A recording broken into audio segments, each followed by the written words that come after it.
Yeah.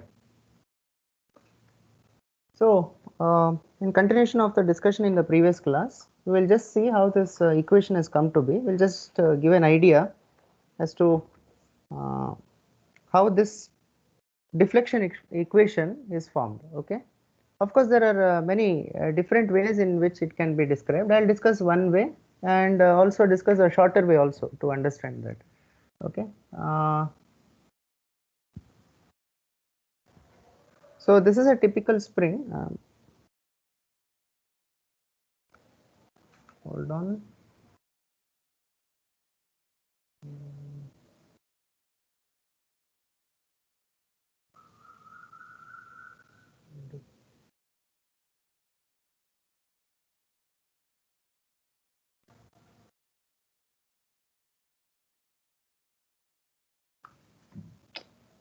Hold on, students. My board is not working. Hold on. Hold on. Just give me a moment.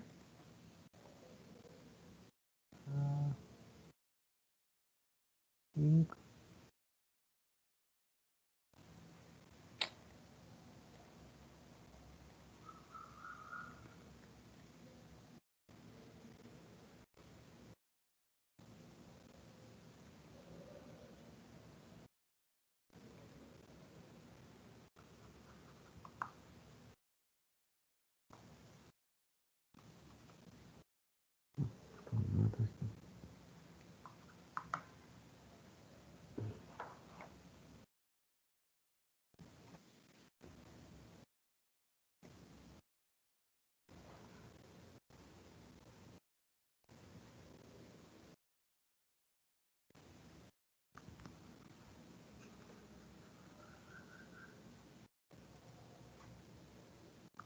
Yeah, we are back. So, uh, so this is a typical spring. I'll just draw a spring that we discussed in the previous class. So, if you cut through the cross section, it looks somewhat like this. We have discussed in length about this compressional. Sir, I guess the screen is not shared. Yes. Can't see Not screen. shared. Okay, hold on, hold on. Hmm.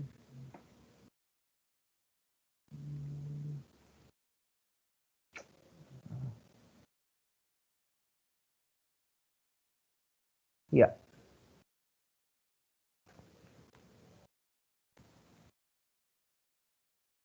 So this is a typical spring, helical compression spring. Okay, I cannot draw it exactly as on the board. So please excuse this drawing if it is slightly twisted or turned. So okay, anyway. So this forms a helical compression spring. This is the axis, and say you are applying a load. Okay, whether let us say it is compressional in nature. So you are applying a load F over here, and all the springs are coming closer to each other. So what is the action of this individual coil? So if I take separately the cross section of a coil, okay, so this is my first coil, second, third, say this is the fourth one over here, and let me understand how the deflection occurs over here.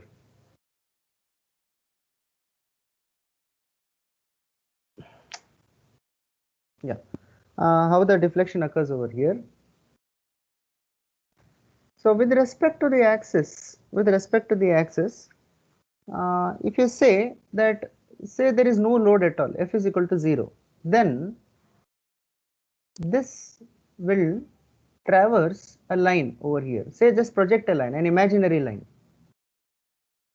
Okay, at unloaded condition, the line will be, if you project a line from here, that is from the center of this, okay, anywhere on the axis for that matter.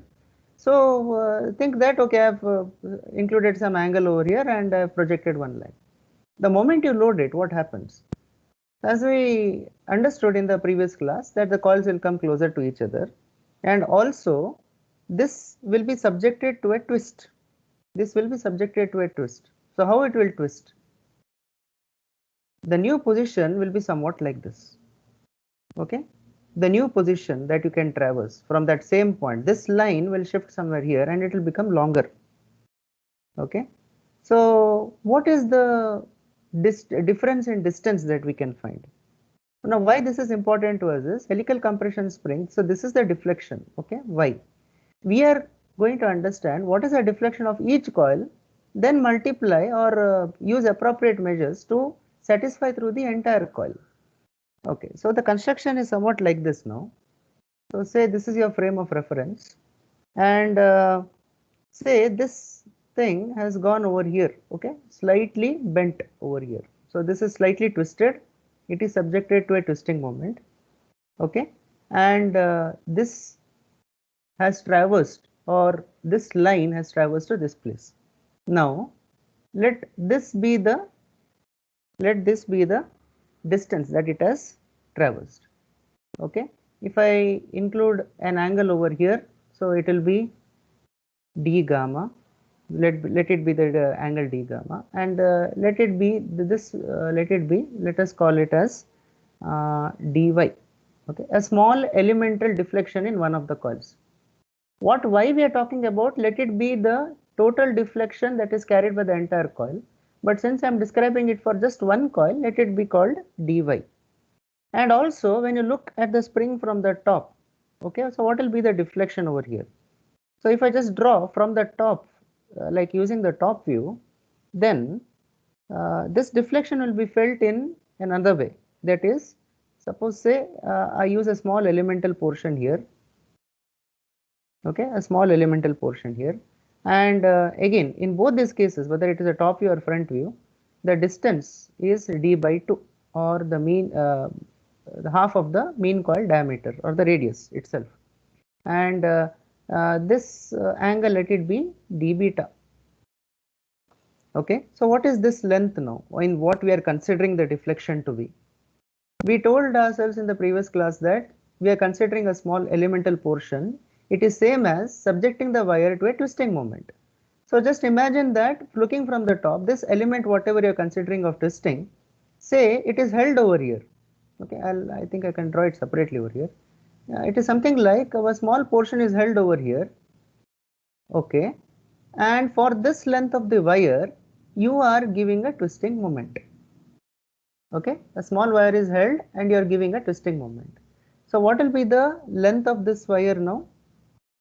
In simple terms, it will be d beta into d by 2, correct?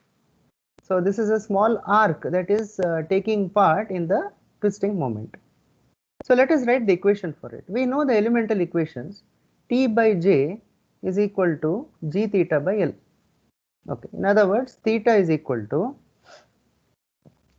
TL by Gj. Okay, so using the same relation, we can approach this problem also. So let me keep it aside for a while. Let me use this later. So let us start describing this. Okay, so dy, sorry, dy should be equal to say let this be L. Okay, let the length be L. Okay, that length will not change. This length will not change. Even if it is here, only the path will change, the length will not change. But due to its twisting, what happens? This will start to coil. Okay, this will slowly start to turn. That is why we say it is a twisting moment, and that will cause an elemental deflection in the coil, in one single coil. So we are describing for one single coil. That is by using dy. Dy is equal to L into d phi. Where did I describe? Okay, hold on. Let me write this first and then I'll describe it. Sine d gamma. Okay, this angle of twisting, is d phi. Okay, there are many angles here, so you have to be very careful. L dy is equal to L d phi sine d gamma. Okay, so this will be equal to L into d phi into d by 2L. Okay, so L and L gets cancelled. What you are left with is d phi into d by 2. Okay, yeah, d phi into d by 2. Now let us understand what are these individual things. Okay, what about this d phi? So theta, any angle for a twisting moment, is given by this equation, okay, which we just described earlier, the torsional equation. So let us write it for d phi individually. Okay, I'll do it at the side. D phi must be equal to, so this length, okay, length is not described here. Sorry, hold on. Yeah, f into d by 2. What is this f into d by 2? Okay, force into radius. That will give the torque, right? This is the, what you are writing is t here. Okay, this is t element multiplied by, what is the length of the element? D by 2 into d beta. That we have seen from this figure. Where did we find? Yes, this is this one. Yeah. So this is writing exactly in the same form as like this. Okay. D phi is equal to f into d by 2, that is torque T, then d by 2 into d beta divided by, this is the material property G, that remains a constant. What about the polar moment of inertia? So Considering small d, that right? the cross section, hello? So small d, right? Small d. Small d by 2 into d beta, right? No, small d we are using for wire. Small d we are using for, we are talking about this length. Hold on. Yeah, we are talking about this length, no? F into d by 2, this length. This is d by 2. This is the torque applied, okay? And the wire, that small d, whatever you said, d, that small d refers to the wire diameter, okay, wire dia. And d is the coil dia, okay? So the same terminology we are using. Pi d to the power 4 by 32. Okay, so what this gives us is, if you solve it quickly, LFFL d square d beta. So d beta you can keep it separate because other things are complete. That is only one elemental portion. So pi d to the power 4. This is d phi. Okay. So we'll back substitute here. So what we'll get? So this dy like is coming back over here. We get, if you further solve it using 2 and elimination, you will get 4f d cube d beta by g pi d to the power 4. This is what you get for when you substitute this angle theta back into this equation. Now remember, we have solved for only one coil, and that too one short elemental portion of it. One coil and one small elemental portion. Now what you have to do, you have to integrate this entirely over the one coil and all the subsequent coils. Okay, remember we have taken one small portion of one coil. So one coil means full 360 degree you have to integrate. That is one thing. Plus you have to do it for all the coils which are subjected under the same force F. So if N is the, hold on. Yeah. If N is the number of coils, okay, and let Y be the total deflection of what? The entire coil, okay, entire coil or entire spring itself, then Y can be described as integral from 0 to 2 pi n of 4f d cube d beta by g pi d to the power 4, which gives us 8f d cube n by g d to the power 4. And that is exactly what we were trying to use for one of the problems. Okay, so I think this point has become clear now. Okay, so if we can describe each and every elemental deflection, okay, elemental deflection in each and every coil, you can integrate it to the entire coil set, that is the entire spring itself. Okay, and this equation, as I just told in the previous class, that is in the 11th chapter. Let me give the equation number. Maybe a little bit of different forms are also available. For example, d by d can be written as c also. So those forms are also you are free to use if the c value is known to you. So derivations won't be asked, right? Which one? Derivations, see, there are different kinds. Because there was a confusion last class, I went ahead with this derivation. But notes will be supplied to you later. So we'll see when what the coordinator will decide how much derivations and to what extent will be given. Derivations will be there. Okay, derivations will be there. But which ones and to what extent that will be decided later. Okay. Okay, sir. Sir, Hold on. Just hold on. I'll just give the this one. Equation number is 11.5a. Okay. Make a note of this. This is equation number 11.5a, page 170. Okay. Both forms are available. There instead of n, they have used I. Okay. I can even use I also here. This n is replaced by I.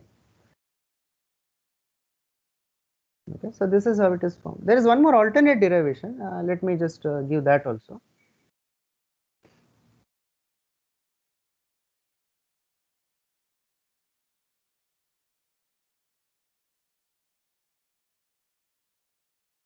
Yeah.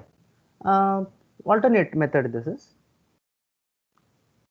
This is little bit easy to understand and to solve also, but since it is described in the notes, I am just mentioning it here. So alternate method is same thing, theta is equal to TL by G into J, and theta is a torsional deflection of the wire due to the torque T that is applied over a length L. Now, when discussing what is the performance of a helical spring, you might have noticed this graph I drew just to explain what is the difference between a pure helical spring, that is a constant cross section and constant coil diameter, a regular one.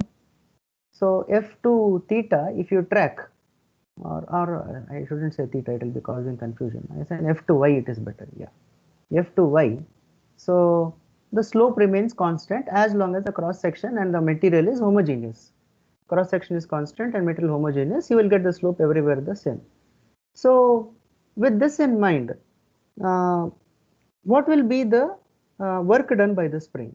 The work done by the spring is the area below this Fy. Okay, load versus deflection diagram. If you take the entire area, this is the work done by the spring, and work done by spring should be equal to potential energy due to twisting of wire. Okay, this is a simple way to understand the problem. What is the work done by the spring? That is given by the area under this Fy, that is load versus deflection diagram. So using simple relation, you can write half F into Y must be equal to the potential energy due to the twisting of the wire, which is described as half T into theta. Okay, so put the necessary things like what is T, what is theta, and so on. So if I just simplify, half and half gets cancelled. F is equal to F into d by 2. What is T? F into d by 2. Correct? F into d by 2 into theta. Okay, this half and half gets cancelled over here. So Fy remains as it is. T is F into d by 2 into theta. So again, F will get cancelled over here. So Y is equal to d into theta by 2. Right? Y is equal to d into theta by 2. So I think this was one of the expressions in the previous class that we came across. Okay, so this is one other way of looking at things. I'll have to check out whether this is a proper derivation as such, because there may be a lot of confusion here also, whether regarding the F term and all that. So that is why I will definitely rather stick to the previous derivation itself, whichever was discussed. Okay, and I'll say that this particular derivation will be appearing, okay, in your notes for further explanation. Okay. So having said this, we will later now continue with design of a helical spring to carry a load of 500 Newton. This particular problem we had solved it halfway. I think we came across d is equal to 5.3, which is selected from the standard table. There was one discussion on why 5.3. So if you closely look at the table, there are many different wires that are being discussed. So cold drawn wire is one, then alloyed, temperature dependent wire is something different, and so on. So depending on what is asked in the question, you can describe, okay, I want 5.3 mm diameter wire. Obviously you should be just equal to or above that. So 5.22 is there, but we don't have anything in the range. See, there is 5 mm. If you look at these tables, there is 5 mm, and then immediately it is 5.3. Before 5 this is 4.75, then 5, then 5.3, then according to the increment it is 5.6 next size. Okay, so sizes, be careful. Simply because there was 0.25 difference here doesn't mean you have to put 5.25, because this is a separate range. Increment varies from one range to the other. Now given this hold on.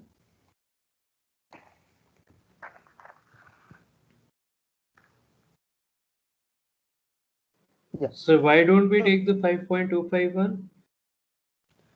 No. You look at that. This go to page 188. Go to page 188 in your data handbooks. Yes, sir. There in 11.2, table 11.2, you have first category as cold drawn steel wire unalloyed.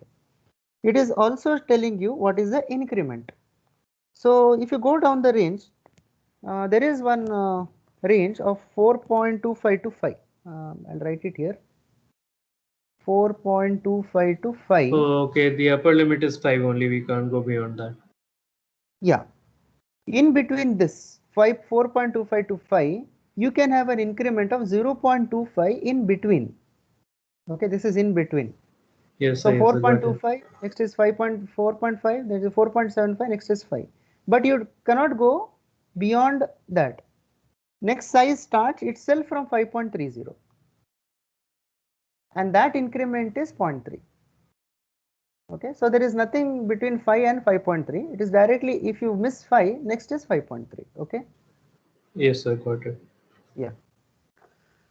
Okay, I think these things are clear with respect to the table. Okay, this is in table 11.2, page 188. Yeah.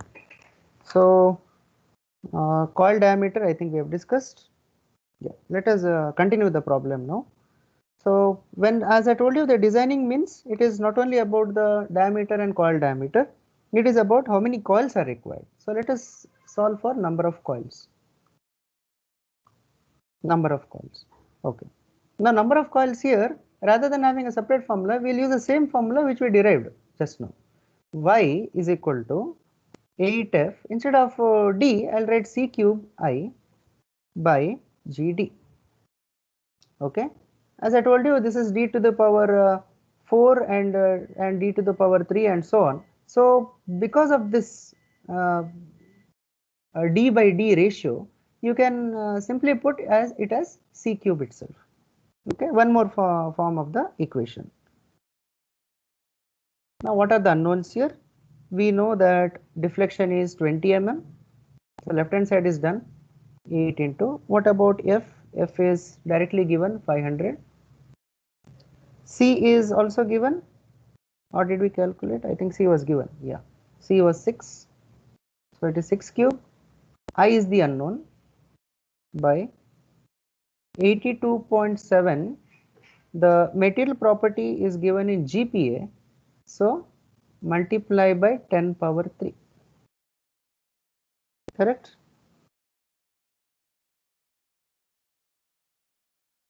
Why 10 power 3? I think in the previous class I just mentioned about it. So 82.7 GPa Sir, it's given in MPa only, 82.7 into 10 to the power 3 MPa. Okay, fine. Correct. Just in case it was not given or directly GPa was given, 82.7 into 10 power 3, which means it is in Newton per mm square. Remember, you are substituting this in mm, okay, and this in Newton. 500 in Newton and 20 in mm. So obviously this has to be in Newton per mm square. Multiply, and finally D also in mm. D is how much? 5.3. Yeah. So with this in mind, I should be how much? How much you're getting? 10. 10.15. Exactly. 10.14. Now, one question comes. Because this refers to number of coils, should we round this off? Should it be 10 or should we say 11? Should we take Next it? number. No, next sir. Number. You can just keep it 10.14 only. Okay, one fellow is saying we should round off and one is saying that we should keep it. Okay, why we should keep it? So the Because number each of the coils need not make a complete circle. Yes, sir. Yes, sir. You can keep it a half circle also. Yes. Very nice. Correct. Your observation is correct.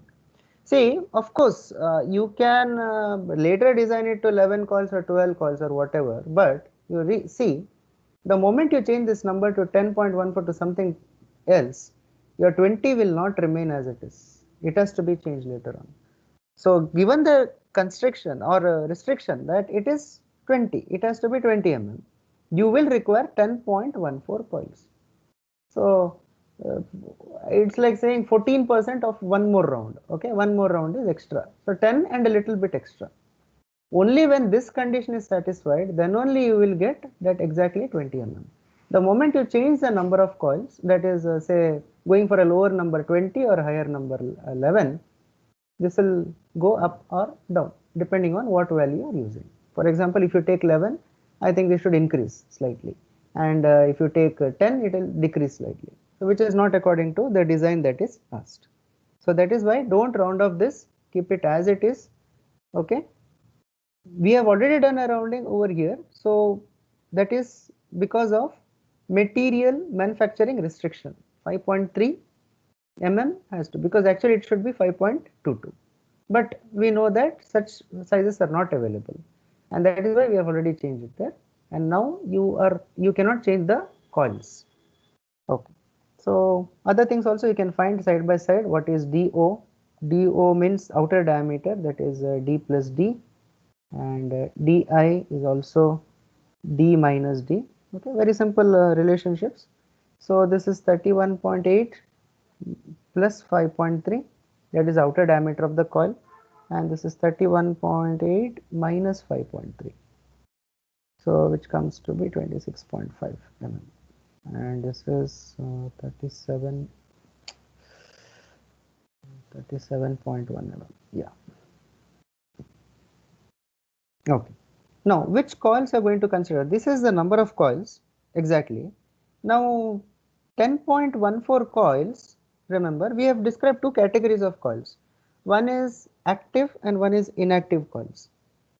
But 20 mm deflection to get, you require 10.14 coils.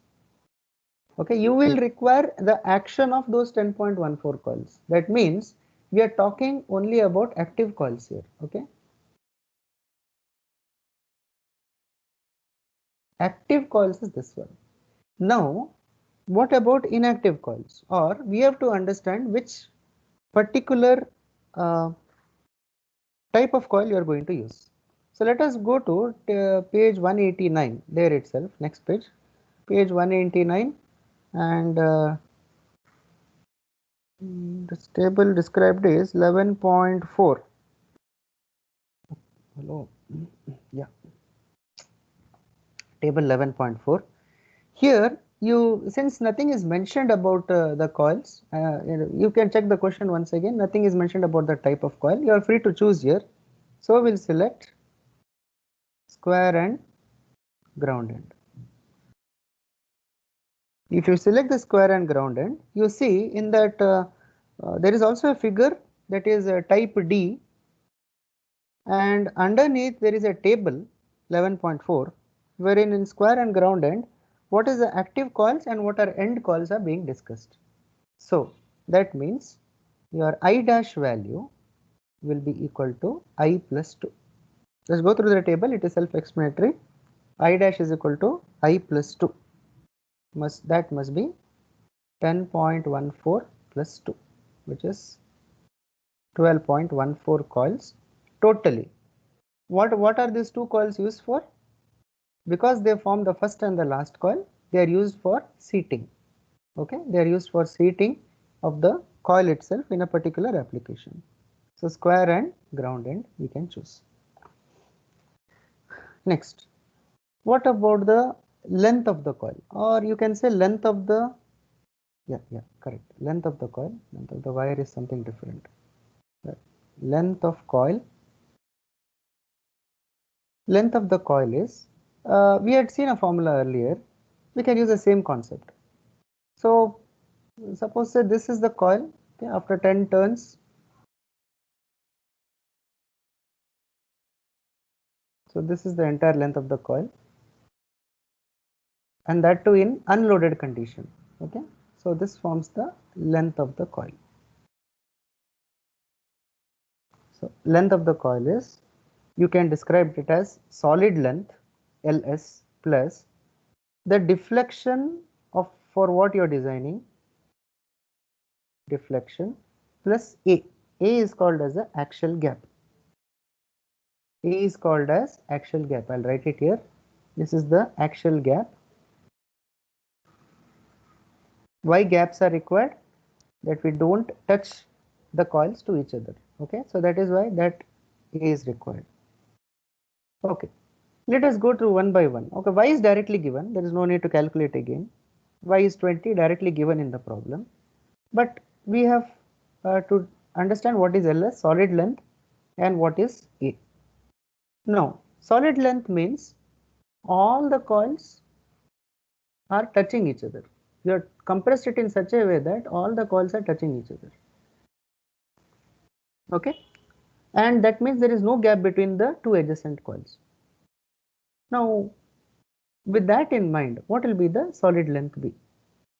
When the coils are touching each other, the only parameter that is available to you is the diameter of the wire itself. So LS will be nothing but I dash into D.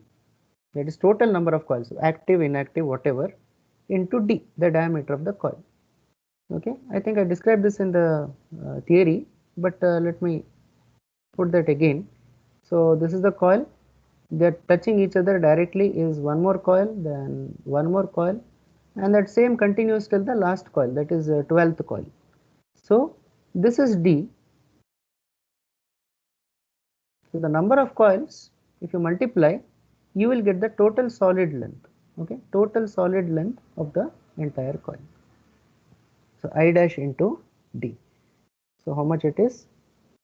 This should be 12.14 into 5.3. It comes to around getting around 64.34. You can check your values. Fine. So this is regarding the LS part. Now what to do with the axial gap A? So here A, and write it here itself, A is equal to I dash minus 1. Okay, because if there are 12 coils, the gaps must be, total gaps must be 11, right? Okay, considering the beginning and the furthest, into gap between successive coils.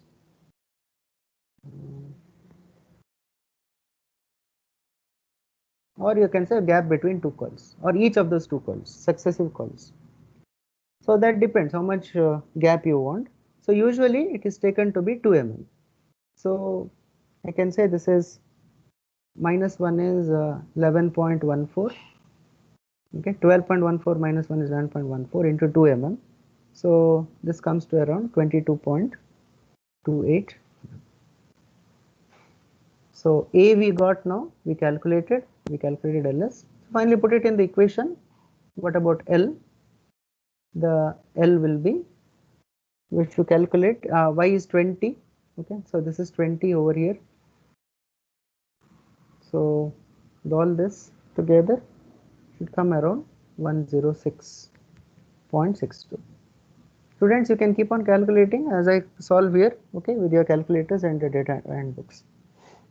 Okay. The final thing that we can understand from all this is what is the pitch. So for pitch, that is in unloaded condition, what will be the length between each successive coils? Let me describe it again over here with a small diagram. Unloaded condition, there is some gap between the coils. There is a gap between the coils. So this between each adjacent coil, corresponding point on the other coil, if you take center to center or from first to first or from last to last, there is a distance called pitch. So that you have to use it. So pitch is equal to, what formula to use here? Pitch will also depend on which type of spring you are used. See, square and ground end is the pitch. So go to table 11.4, you'll find the pitch formula there itself. Okay, the last column, last line, that is last row, last line. Okay, L0 minus 2D by I, or L0 also means here in our terminology the length of the spring itself. Okay, L minus. Sir, isn't the gap between two coils equal to the pitch? Gap between two coils? No. See, as I told you here, okay, let me draw it again here in a bigger form. Okay, it includes the diameter of the wire. Exactly, yes. So here to here it is pitch. It can be a function of that, but not exactly equal to that. So this is a gap. Okay, so that is different. Okay, and I can't say it as A. I should name it as somewhat like A dash, because A means total gap. Okay, total axial gap. Don't confuse this. Total axial gap. That is one first gap, second gap, third gap. So 11th gap. Total 11 gaps here. Okay, so this gap between two coils, we have taken it to be 2 mm. So this should be 2 mm plus the diameter should be that particular idea. Okay, so now L minus 2D into I is used. How much it is coming to be? 9 point. Yeah, 9 point. It comes around 9.469 to me. Okay. And this pitch, we are describing it. Remember, this pitch we are describing it for, you see, I, not I dash. The first and the last spring, it does not require any pitch. You look at the figure, this D, figure D over here, under table 11.4, figure D, you'll see that the first and the last coil, okay, any one half is shown. The first coil, the topmost coil is touching, so there is no pitch over there. Okay, so pitch has to be described for the remaining coils which are held at a gap. Okay, so that is why you have to use this formula, L minus 2D by I.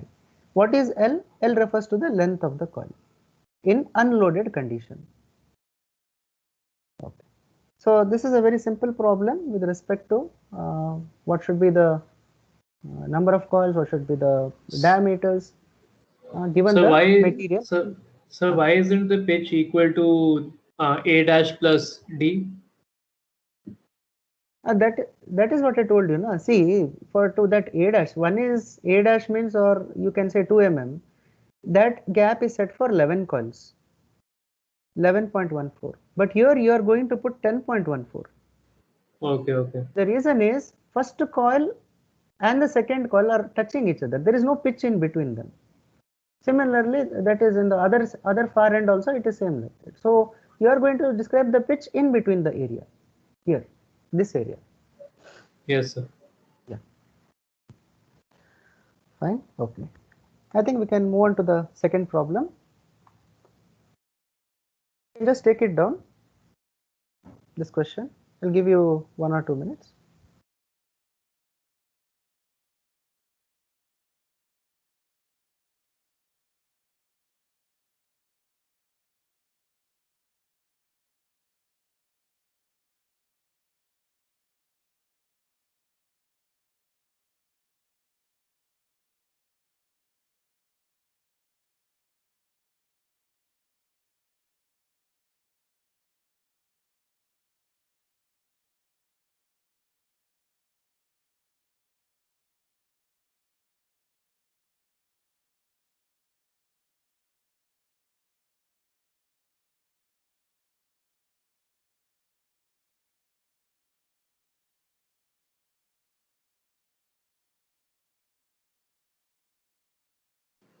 So could you go to the previous slide for 1 second?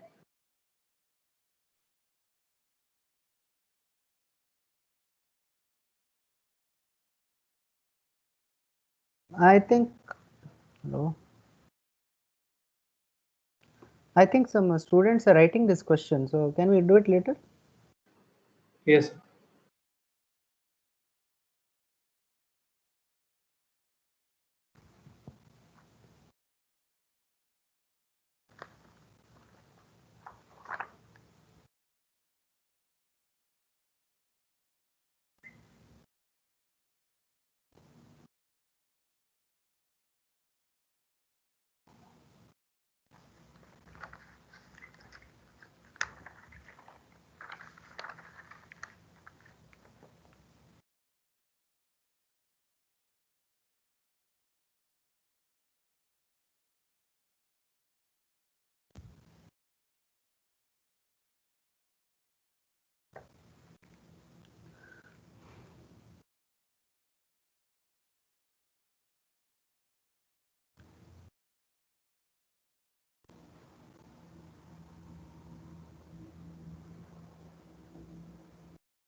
Yeah, somebody requested to go back one slide. We'll go on. Any confusion here?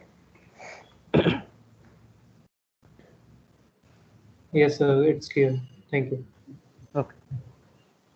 Okay, now we'll describe one more problem. Helical compression spring again, designed for an operating load of 1 kilonewton to 1.3. Now a loading range is given. Okay. Initial compression of the spring is 60 mm for a load of 1 kilonewton. Assume the spring index is 10. Shear stress in the spring material is 500 MPa. Modulus of rigidity 82.7 GPa. Okay. So it operates between two ranges. So let us visualize how it actually is. So this is somewhat a free length. We do not know what is the number of coils or whatever. So let it be L, okay, free length unloaded condition. Now taking that same base as reference, you are loading it by 1 kilonewton. So you start compressing, coils will come closer to each other, and this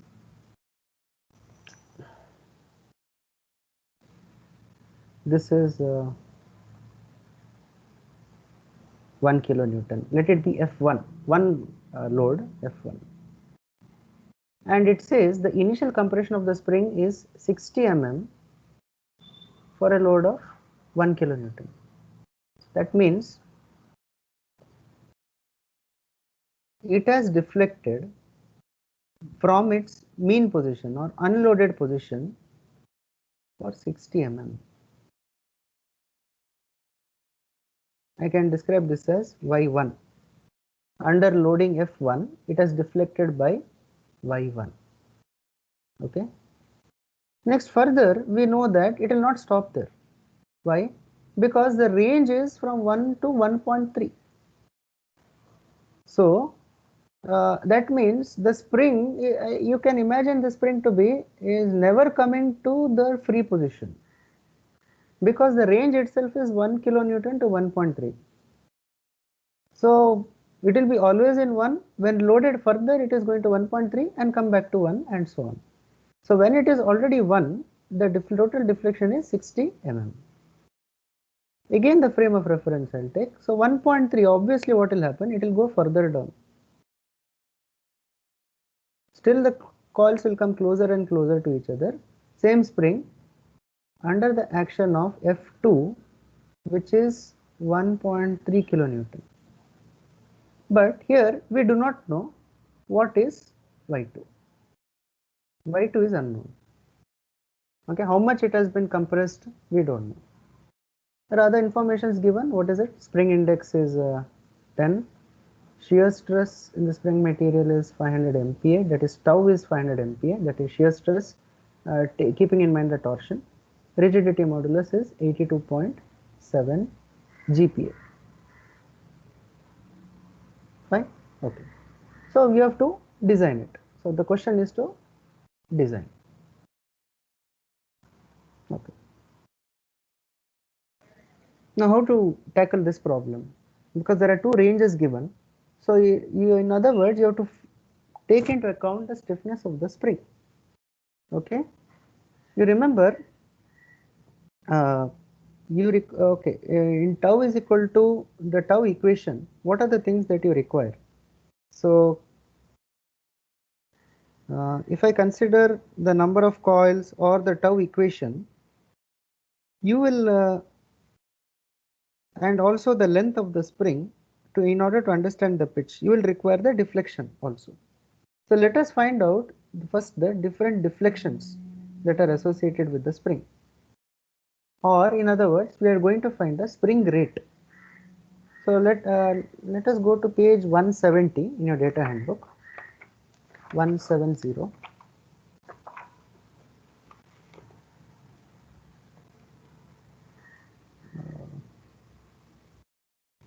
Page 170. So figure 11.4 and also associated with that is equation 11.7b. Since we described that load versus deflection scenario, the same scenario I'll recollect here, Fy, we know that once a spring is loaded, if it is a constant helical compression spring, regular, then it will have a straight line. So given a value somewhere over here, once you understand the slope, it is possible for you to find any value further or before it. That's exactly the case here. For 1 kilonewton load here, you know the value to be 60 mm. So given the slope, definitely you can find how much it is for 1.3 kilonewton. Got it? So 1 kilonewton, how much we have understood. F2 is 1.3 kilonewton, we can get it. Why? Because we are dealing with a regular helical compression spring without any deviation in diameters.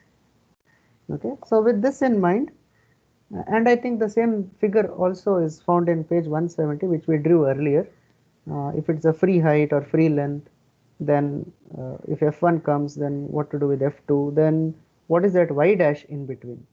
So let us use this formula in 11.7b, that is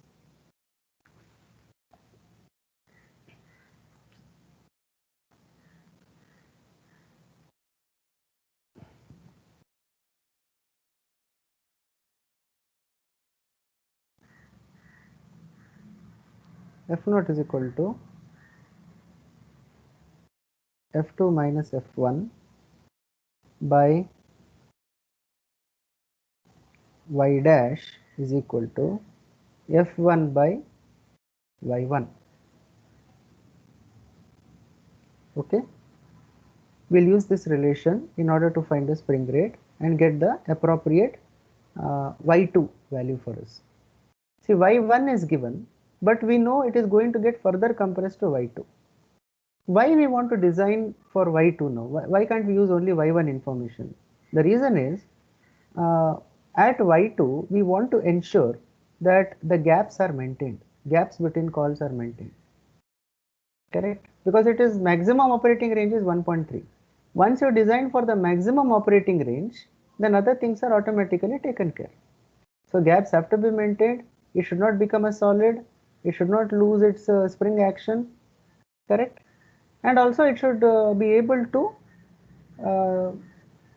handle this load of 1.3. If you do it for 60, it is very well to say that you have designed it for 1 kilonewton and not for 1.3. So go for the highest load and the highest deflection. So let us come back here. F2 minus F1 by y dash is equal to F1 by y1. So what are the things you know? What is the information that you have? Okay, so with all those characteristics in mind, let us try to understand that. So 1.3 minus 1 into 10 raised to 3 by what is y dash? Okay, y dash is nothing but y2 minus y1. y2 minus y1. Okay, this is all given in that same page. You can locate it under 11.7b. So y2 is unknown. Please excuse my tab here, so I'm having some issues. y2 minus y1, y1 is 60, must be equal to F1. F1 is the known load, 1 into 10 raised to 3, 1 kilonewton by y1, which is 60.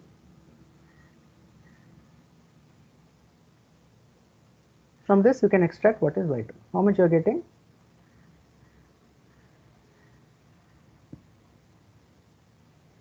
$78. Exactly. 78 mm. Yes, good. So 78 mm is the total deflection.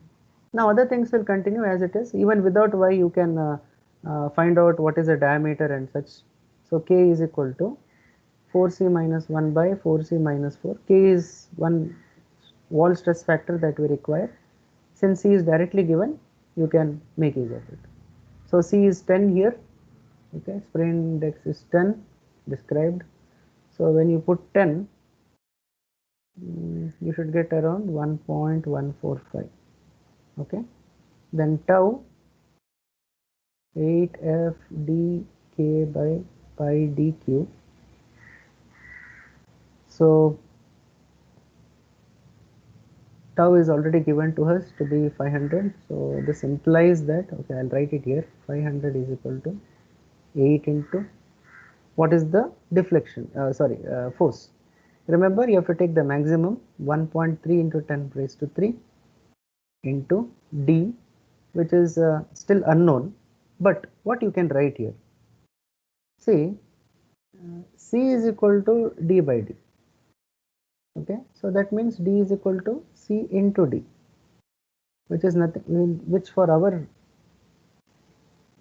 problem here it is 10d. So I'll put that 10d over here multiplied by 1.145 entire equation divided by pi dq, so that you can extract d over there. Okay, so d cuts here and one of the d cuts here, you will be left with d square over here. Then what is d? 8.77. 8.7. Yes, correct. So now you can directly go to the table and tell me what is the standard value. 9. Exactly. Yes. There's no 8.7 over there. You have to go for 9. 188, right?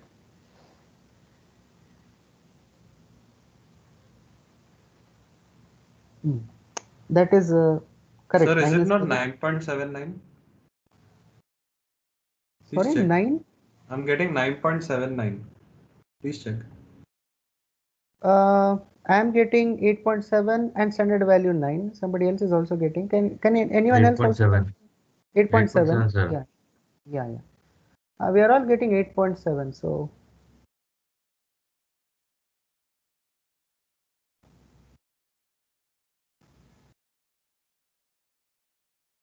okay, standard value here, standard dia will be equal to 9 according to the table. and that is irrespective of whatever you have chosen. For example, cold drawn if you choose, or hardened and tempered steel wire, or stainless steel wire, whichever it is, it is in the same range. Everything is coming under 9 itself. Okay. But as of now, since nothing is mentioned in the problem, we'll simply go with cold drawn steel wire unalloyed, the first category. Okay, so it is 9. Okay. After having done this, I think till here everyone is clear what is going on. Next, we'll continue with this now. The same way, same lines of what you did earlier. So D is equal to 10D, so 10 into 9, which is 90. 90 mm is the mean coil diameter. Then D naught is D plus D, and Di is D minus D, inner coil diameter, and this should be 99 and this should be 81 mm. Okay. What about number of coils? 5.58. Sorry, 5 point? How much? 5.58. Exactly, yes, good. 8f d cube I by g d to the power 4. So you can make use of C formula also. It is also written as 8f c cube I by g d. Deflection, which deflection to use? This has to be 78. Okay, not 60.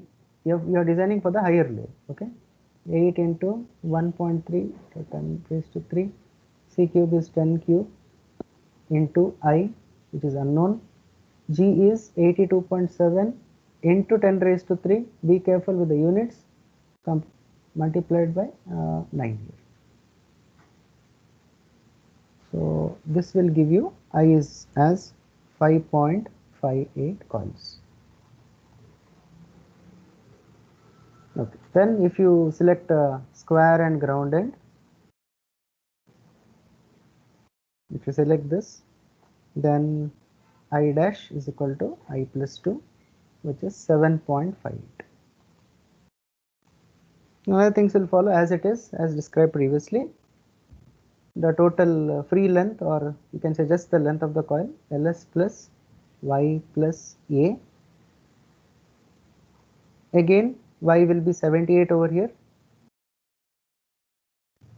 Then Ls, if you calculate separately, it will be I dash into D, which is 7.58 into 9, 68.22 mm. And A will be, the total axial gap will be I dash minus 1 into 2 mm. I'll see, this is a very basic thing. 2 mm is maintained if not mentioned. Okay, if it is clearly mentioned, then you have to change the number accordingly. So 7.58 minus 1 into 2 comes to around 13.16. So Yeah. So Yeah. standard size of 9 is not there in the table. So it is Standard. so it is See, showing like 6.5 to 11. Exactly, You have exactly. to- That is what I was telling you. But increment is What it 0.5. means is from 6.5 mm to 11 mm, take every increment of 0.5. Yeah, So yeah. first size is 6.5, second is 7, next comes 7.5, next is 8, next is 8.5, next is 9, Okay. until Fine. you reach 11. Yeah. Oh, it So increases by 0.5. Okay. Got that it. is what I told by increment. Yeah. So 68.22 over here LS, and the actual gap is 13.16. This is 78. Total should be 150.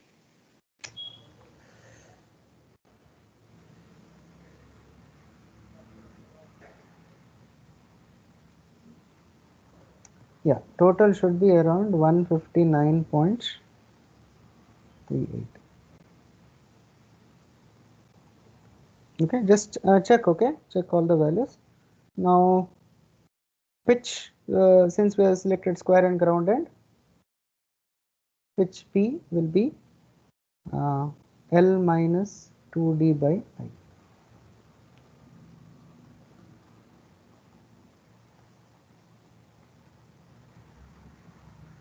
I is 5.58 coils. Okay. Comes to around 25.33. Yeah.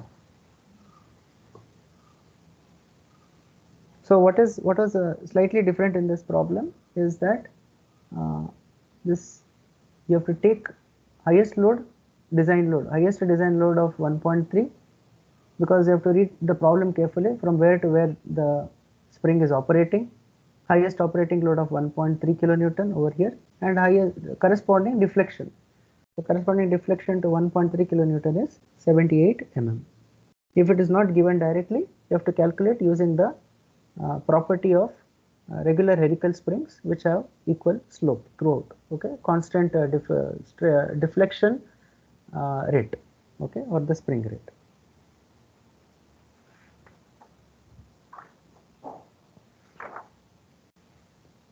Okay, we can go to the next problem.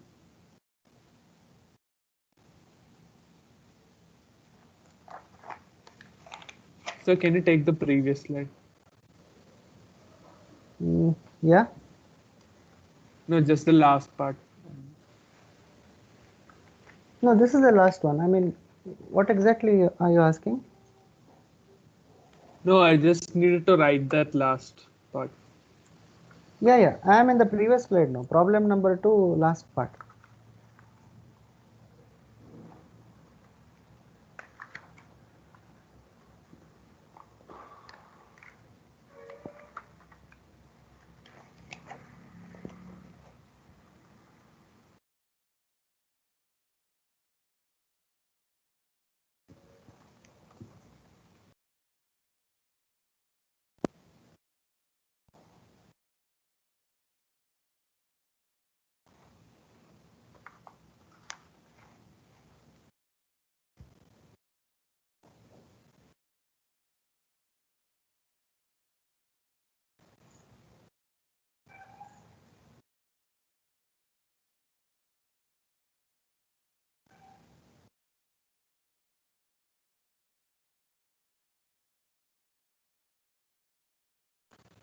Done, sir. Yeah. Okay. You can take down the next one.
Okay, let me describe this initial part here. The rest of the parts you can do by yourself. Okay, just the initial part is a little bit important. Okay, what it actually refers to. So data refers to the valve of a petrol engine. Okay, length of the spring when the valve is closed is 49 and valve is opened or in open position is 43. Spring load when the valve is open is 350, spring index is 7, maximum allowable shear stress is 485, modulus of rigidity 84 GPa, and determine as usual wire diameter, mean coil diameter, coils, length, pitch, etc. So what does this mean? When the valve is closed is 49 and the valve is open is 43. So this will be a little bit confusing. A closed valve is 49 mm and opened valve is 43. For that you have to understand how the valve of any engine works. Okay, so this is the inlet over here. This is the valve. Maybe you have seen it in other, when describing in other subjects. So this is the valve, this is the seating, this is the manifold over here. So maybe a pipe will come, inlet pipe. So it will take in the petrol and come. And as it comes in, this valve has to operate. It has to pass through this valve. Okay. To keep the valve in position, you have a spring. Correct? So what the petrol has to do, it has to go through it, or it will come and sit here. So the valve is closed. See, the valve is closed over here. This position, we call it that 49 mm of deflection. I can say this is with respect to a free diagram. If I draw here, okay, closed position, it is already under compressed state. Okay, it is already under compressed state. So I can say y1 is 49 mm.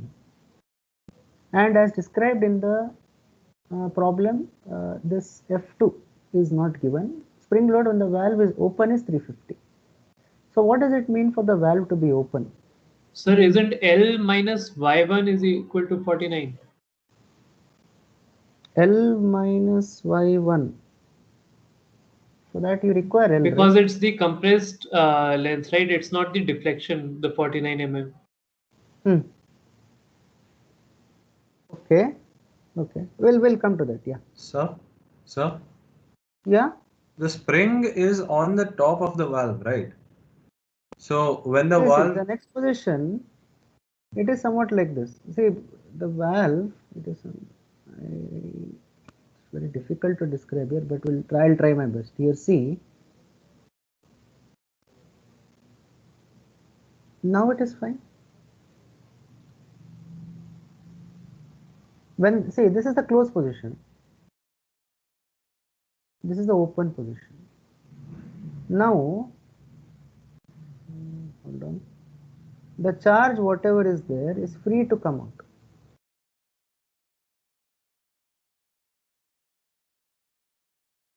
Now is it okay? So I'm just talking about the language of the question. It says the length of the spring is 49 mm. So that should be the compressed No, length, right? not Not the the length. deflection. Okay. Terminology wise, you are fine. But here, see, the length of the spring, when what he is trying to tell is, when the valve is open, the length is 43. Yes. Maybe you meant that. Yeah, correct. I wrongly put it as y1. Sorry. Anyway, I'll just erase this y1. Okay. Here it is 49. Here it is 43. In that sense, you are saying yes, correct. So its loaded condition, when it is totally seated, that is no charge can enter over here, enter the engine, that is petrol or diesel, nothing will come here. So it is totally loaded, and you measure it to the scale, it is 49, and measure the coil again or the spring again. If it is, you are pushing it with a cam, and then it comes down, compresses the springs further, and the entire length of the coil is 43. Okay, so from the mean position, you are right, students. Yes, from the mean position, I'll draw something like this. Let us draw a free body diagram without the valve itself. What happens in closed position?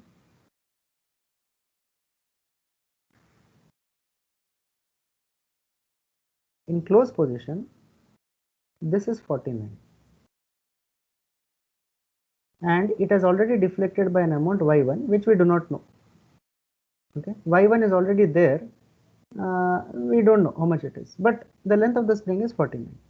And further, coming over here, okay, I'll draw underneath this only. Over here, it is further compressed. Coils are coming closer, and this is 43. Okay, and this is y2. Now I think it's clear.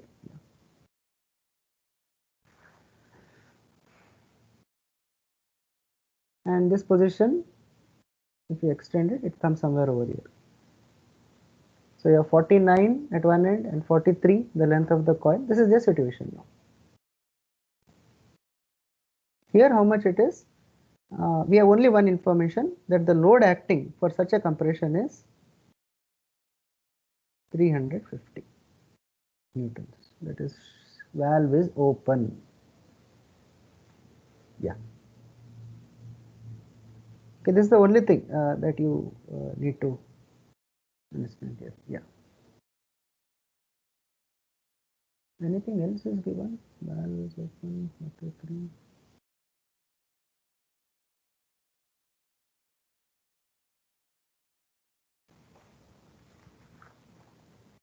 I think one information is missed here. Spring load when the valve is open is 350. And just add to the data. I think so.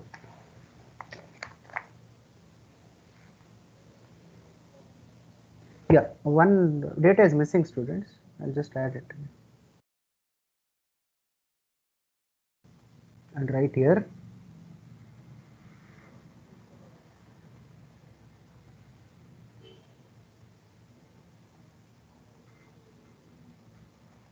Spring load when valve is closed is 218 Newton. Okay, you can add after this. After this, you can add.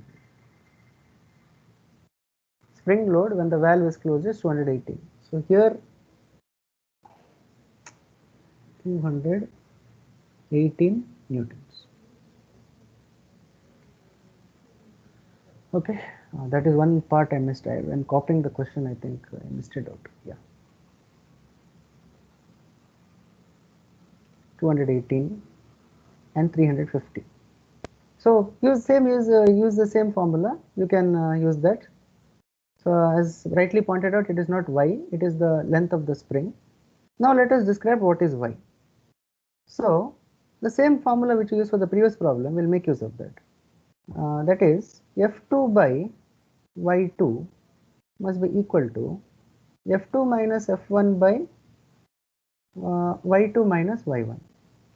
Though we do not know what is individual Y2 and Y1, though we do not know individually, but we can understand a difference. Y2 minus Y1 we can understand, because you see this is Y1, it is already deflected by some amount by the inclusion of 280 newtons of load, and it has further got displaced by an amount Y2 by increasing from 218 to 350.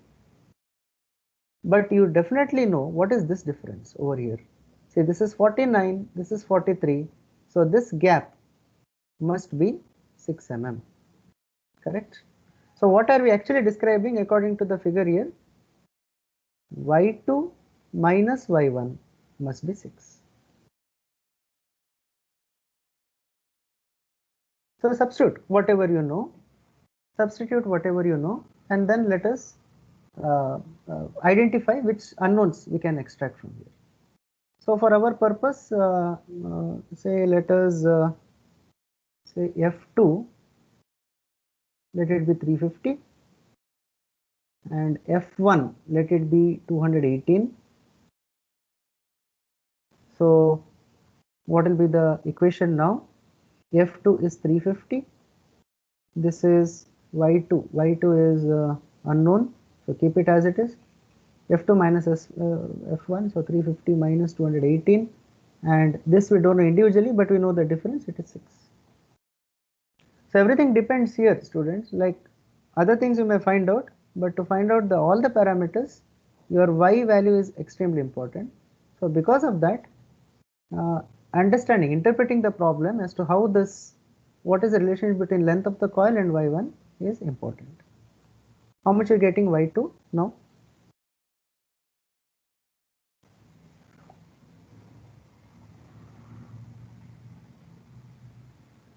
Yes? How much are getting Y2? 15.6. 15.6 is it? Okay, I'm getting around 15.9. Okay, can anyone else also confirm 15 point how much it is?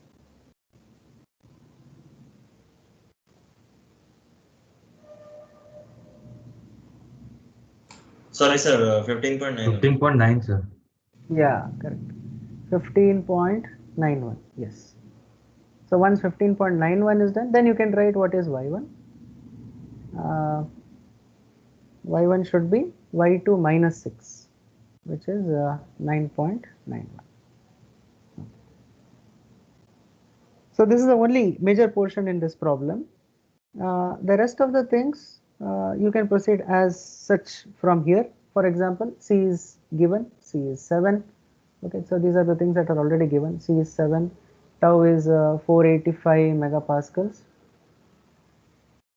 Okay, modulus of rigidity is 84, that is G value. Okay, so this over here is G value. Determine the wire diameter and coil. And one rule you already know, that you have to use the maximum of loads. So maximum load is 350, which is in open position, valve open position. Okay, so you have to read the problem carefully. Sometimes people blindly take it is open means okay, it is of lesser load and so, but open means you are more load, because the arrangement is like that. Only when the valve is closed, it is of a lesser tension in the spring. When the valve is open, you have to give it more tension. You have to work against the spring, compress it, and then allow the petrol to enter. Okay, so be careful of the arrangement, of how the arrangement is. From here, it is all the same procedure. Use tau to find out what is D. You should get around D is equal to 4 mm. Okay, I'll just share the answers with you. What about the next problem? Yeah. So answers wise, I can tell you D is 4 mm, standard diameter, standard value. Okay, so you should get around D as a 3.94 something. So standard value will be 4. Then I will be around 5.56. Then length will be around 59.2. You can just take it down, and pitch should be around 9.2. 9.22. Selecting square and ground end. Okay, same assumption, same procedure from here onwards.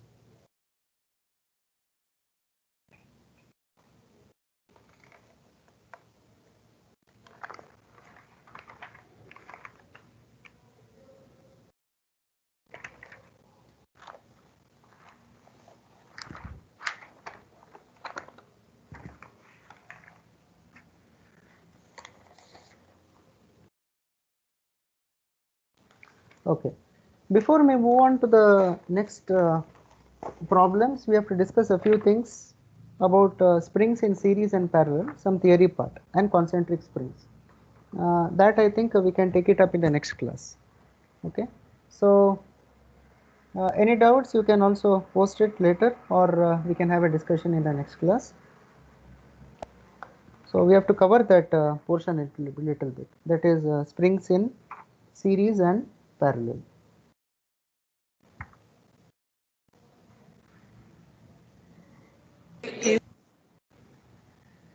Yes, anyone has any doubt? There are only 46 today. 46 people. I'll have to make a note and point out next class onwards who is not regularly attending the classes. Okay. Yeah.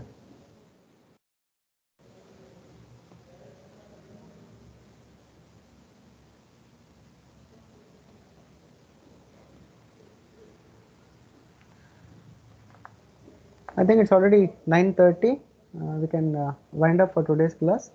So tomorrow's class, that is not tomorrow, sorry, that is on Friday, right? Yeah. Friday 2 to 3:30 we are having class again.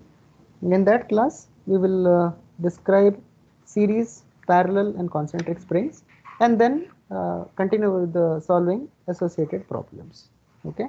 Okay, thank you students for joining. Thank you, sir. Thank you, sir. Thank you, sir.